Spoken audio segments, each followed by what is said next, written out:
陳偉業議員，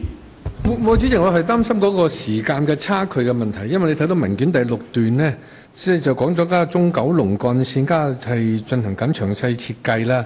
咁同埋就稍後就會經過個法定程序，就獲財委會撥款啦。因為你嗰部分仍然都係計劃階段，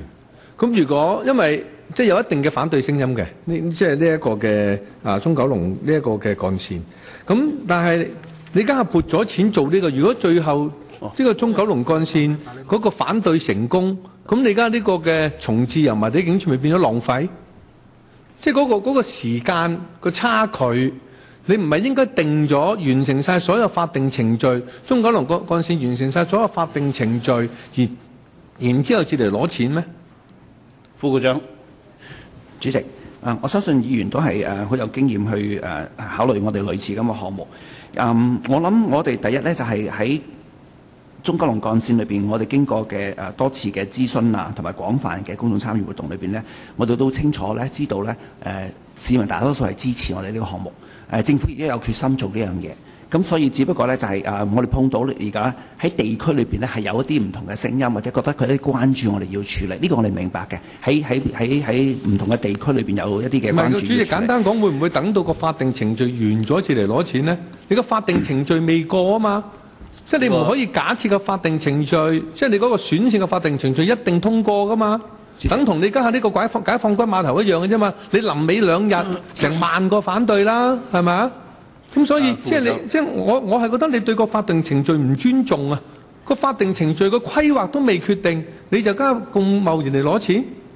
主席，我哋主要考慮到咧喺時間上個配合嘅緊湊性咧。唔係主席，我唔能夠接受嘅，即係你覺得你係對法定程序一個侮辱，咁啊即係主席我即係嗰個幹線，即係我覺得可以再研究，但係你嗰個幹線嘅法定程序都未過。你就假設嗰個法定程序一定可以過就嚟攞錢，你而家講緊9億，而家講緊係9億喎，成10億喎，9億8千萬。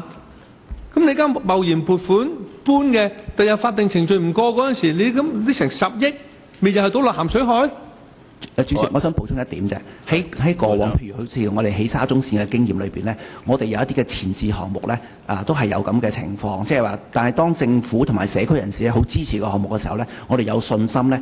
地區一啲嘅問題我哋可以處理到。咁所以呢，有啲為咗使到個工程同埋個時間仍然足夠啊嘛！你預計中九龍幹線2015年至開展，